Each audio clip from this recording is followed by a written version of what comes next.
Bonjour Paul-Alexis. Bonjour. Bonjour. Bonjour. Bonjour. Moteur. Ça tourne. Paul-Alexis, prise 1. Comment ça va? Très bien. Est-ce que tu peux te présenter? Je m'appelle Paul-Alexis, je suis en première, j'ai 16 ans et donc je fais de la danse. You can't wait on their affirmation. You can't wait on their approval. You can't wait on their support. Sometimes you just gotta run and look behind you and say, everybody who wants to run, run, but I can't stop running because you're not running with me. Je m'appelle Camille, je suis étudiante en deuxième année de STAPS à Marseille et j'ai 19 ans. Listen to me, hear me. You can't stop chasing your dream just because somebody in your life won't chase it with you. You can't stop believing in yourself just because somebody in your life won't believe in you. You can't stop chasing the dreams of your life just because when you do it, you're going to have to do it all by yourself. Je m'appelle Emma, j'ai 18 ans et je suis en école de danse pré-professionnelle à Montpellier qui s'appelle les Plaisances. Dreams of your life just because when you do it, you're going to have to do it all by yourself.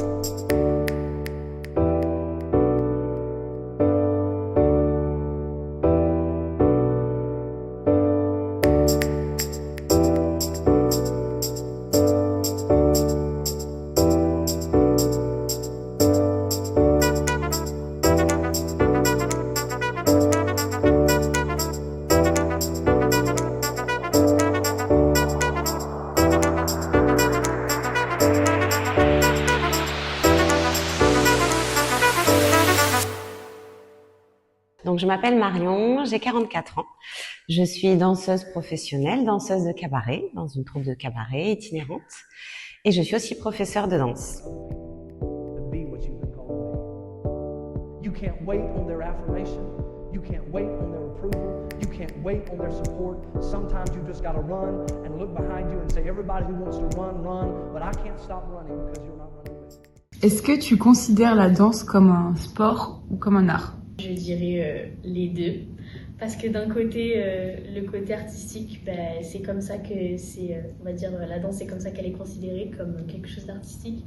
On peut vraiment s'exprimer, parler avec le corps quand on n'arrive pas avec les mots, mais on va dire qu'il y a une dimension sportive à ne pas négliger, parce que ça demande un effort physique et le corps il est soumis à plusieurs contraintes. Donc, voilà.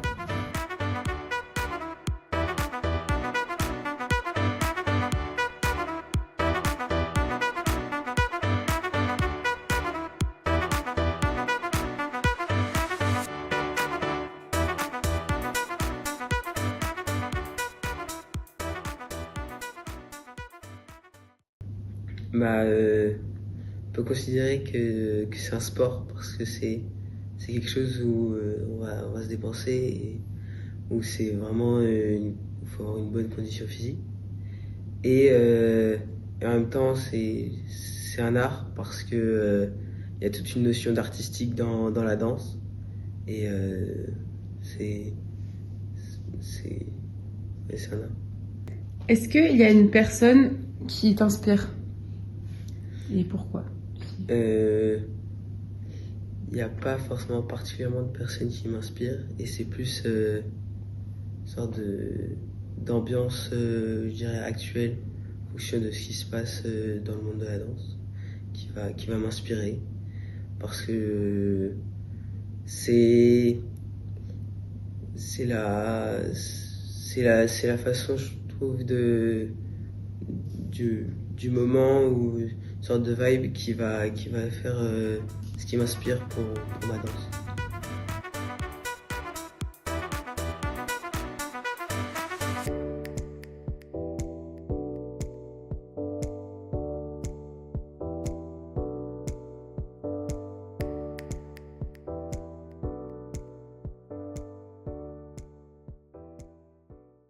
Dans le domaine de la danse, on peut avoir plusieurs personnes qui peuvent nous inspirer.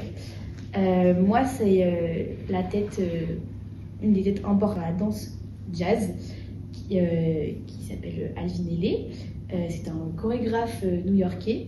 J'ai eu l'occasion de pouvoir voir ses pièces à Paris et les pièces que j'ai pu voir J'ai eu l'occasion aussi de pouvoir les travailler en danse.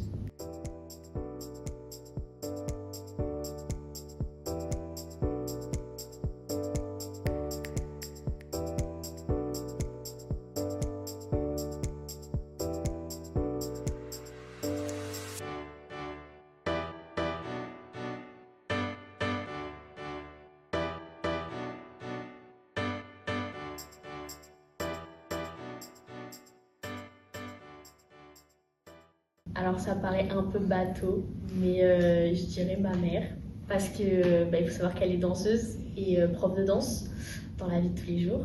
Malgré le fait qu'elle avance en âge et que son corps lui dit d'arrêter de danser, elle est toujours déterminée à continuer. Donc c'est ça qui m'inspire aussi chez elle.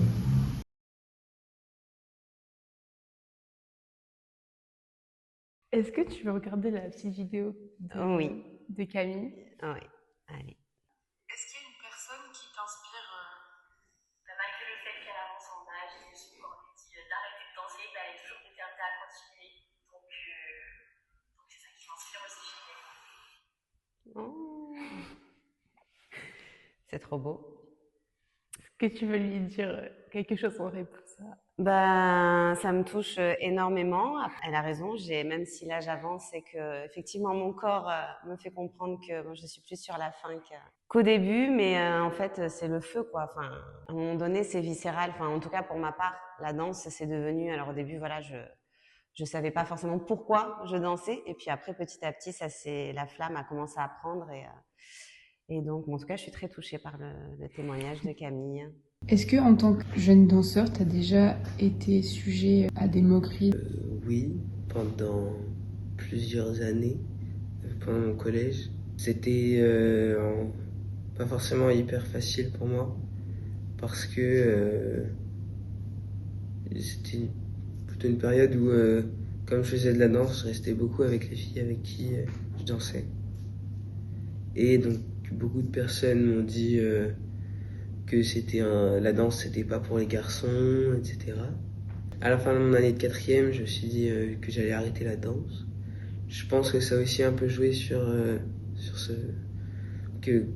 tout ça. Mais donc j'ai changé de collège et donc ça a vraiment joué et c'est aussi pour ça que du coup, maintenant j'ai plus du tout ces problèmes-là. Quel est ton plus beau souvenir lié à la danse? J'en ai pas un précis, mais c'est peut-être pas le plus beau souvenir, mais c'est un qui a pu me marquer. C'était la première fois où je montais sur une vraie scène. J'avais 10 ans, c'était ma première année au conservatoire d'Aix-en-Provence, et là c'était le plus beau moment pour moi, pour une enfant de 10 ans, de découvrir ce que c'est vraiment la scène et les projecteurs et tout ça. Tu te rappelles de ce que tu avais dansé? Oui, c'était sur les 7 péchés capitaux. Quel est ton plus beau souvenir lié à la danse? Mon plus beau souvenir, c'était quand je devais avoir à peu près 8 ans. J'avais un spectacle à faire. Tout le monde nous avait dit que ça allait être vraiment quelque chose d'incroyable parce que on dansait dans un odyssée. Et cette odyssée-là, on nous disait que c'était vraiment une chance de pouvoir danser là-bas parce que j'étais dans une petite école de danse. Et donc quand je suis monté sur scène, en fait, ma sensation, elle était... j'arrivais pas à y croire de faire ça.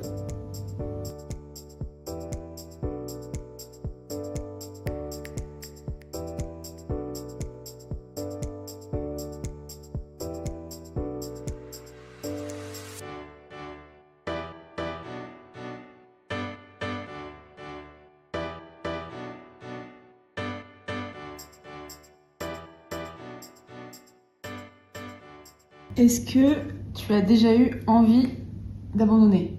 Même encore aujourd'hui, des fois ça m'arrive de vouloir abandonner, mais pourtant je le fais absolument pas, je continue et je lâcherai pas.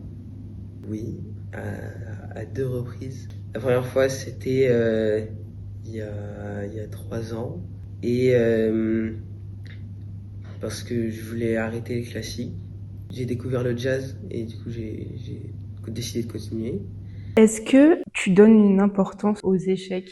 Par rapport à mon propre parcours, j'ai pas forcément rencontré d'échecs dans le sens où en fait la vie m'a un petit peu menée sur cette voie de la danse et donc du coup on est venu me chercher à chaque fois, que ce soit par rapport à mon travail en tant que danseuse professionnelle dans la troupe dans laquelle je suis. J'ai été recrutée lors d'un cours en fait. Donc voilà, j'ai pas passé d'audition, j'ai pas donc vraiment connu d'échecs. J'ai passé une formation pour obtenir le diplôme de prof de danse, un diplôme que j'ai obtenu, donc ça a été assez facile pour moi, donc merci la vie. Mais pour revenir aux échecs dans la vie en général et surtout peut-être dans des disciplines comme la danse ou dans le sport en général, je pense que c'est important justement, enfin de toute façon c'est tout à fait normal et important d'en rencontrer pour justement se forger et se dépasser et apprendre de ses échecs, quoi, travailler, s'améliorer. Est-ce que tu sais pourquoi est-ce que tu as commencé à danser?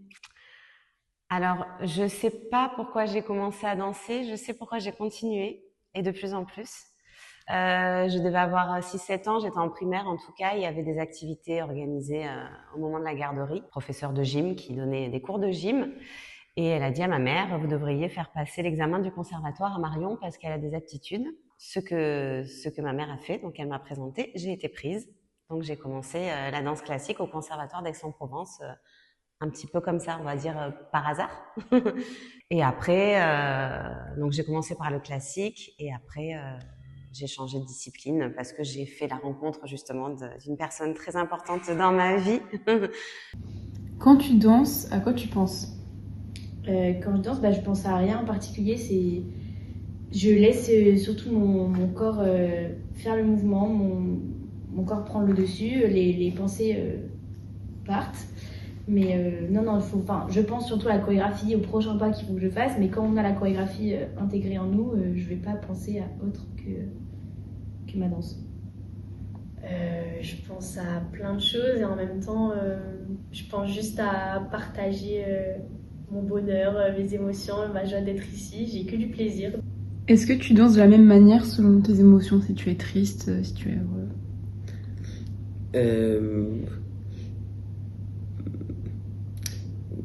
Je dirais oui, mais c'est c'est une sorte de quelque chose de me dire même si je suis en colère ou je suis hyper content, j'essaye d'essayer de trouver une sorte de faire la part des choses et de me dire que que danser c'est pas quelque chose qui doit changer en fonction des émotions et j'aime bien aussi danser en me disant qu'il y a pas ce que j'ai fait à côté et c'est vraiment complètement différent.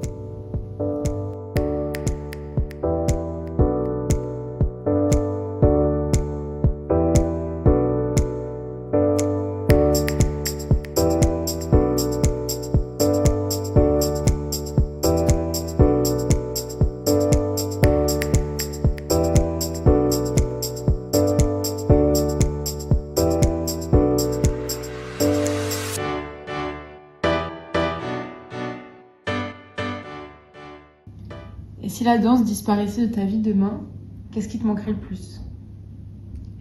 Tout. Le fait de plus pouvoir exprimer ce que je ressens grâce à la danse, ne pas forcément poser des mots sur ce que je ressens, c'est vraiment le corps qui prend le dessus, tout ça, tout ce qui entoure ma passion. Tout ce que ça m'apporte, le partage, s'exprimer, faire bouger son corps, les relations que j'ai avec les copines de la danse, tout ça, ça me manquerait beaucoup. Je dirais tout, mais en même temps principalement ce serait de trouver un moment où je puisse être complètement à côté de ce que je fais dans la vie courante et quelque chose qui puisse me permettre d'avoir une sorte d'élan de liberté. Alors, je vais te donner une citation d'une danseuse. Oui. C'est Liane Dédé. dont Aurélie Dupont parle dans le livre qu'elle a appelé N'oublie pas pourquoi tu danses. Et donc c'est Liane Day qui lui a dit cette phrase, n'oublie pas pourquoi tu danses. Est-ce que tu penses que c'est quelque chose qu'il faut garder en tête quand on fait une carrière de danseuse? Oui, mais j'ai envie de dire que je reprends le mot que j'ai utilisé tout à l'heure, à savoir viscéral, c'est-à-dire que enfin, c'est pas que je me pose même pas la question parce que en fait, j'ai du mal à imaginer ma vie sans la danse.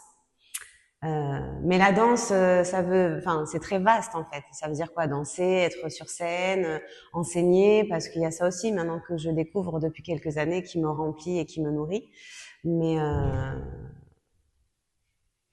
pourquoi je danse? Pourquoi j'enseigne la danse? Oui, c'est quelque chose qui est là en permanence et que je nourris en fait. Qui est nourri par justement, ben voilà, quand je donne un cours, le partage, la transmission, voilà quoi, l'épanouissement des élèves. Et quand je suis sur scène, ça va être le partage avec mes amis de troupe, sur scène avec le public, voilà quoi. Donc en fait, ce feu est tout le temps attisé quoi. Donc j'ai même pas besoin de me poser la question quoi. Et enfin, la dernière question, pourquoi est-ce que tu danses? Eh ben, parce que j'adore ça, c'est ma passion et je compte pas arrêter et jusqu'à la fin. Bah, je danse parce que c'est vraiment quelque chose qui me permet de trouver une sorte de liberté et d'avoir un moment où je pense complètement à autre chose et je suis moi-même.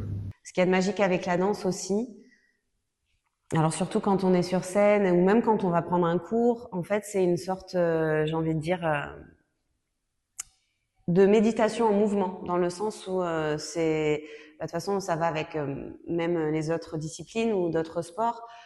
À partir du moment où on utilise son corps, l'esprit va un petit peu relâcher ou être mis de côté, on va dire. Et ça fait un bien fou, surtout dans notre société et à l'heure actuelle. Et donc ça ramène vraiment au corps, aux sensations. Et je trouve que voilà, c'est important. Enfin moi je sais que c'est ça qui me ramène dans mon corps, quoi. C'est pour ça que je danse. Je danse pour pouvoir pour pouvoir vivre une partie de moi. Sans ça, je serais pas la personne que je suis maintenant.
Merci Emma.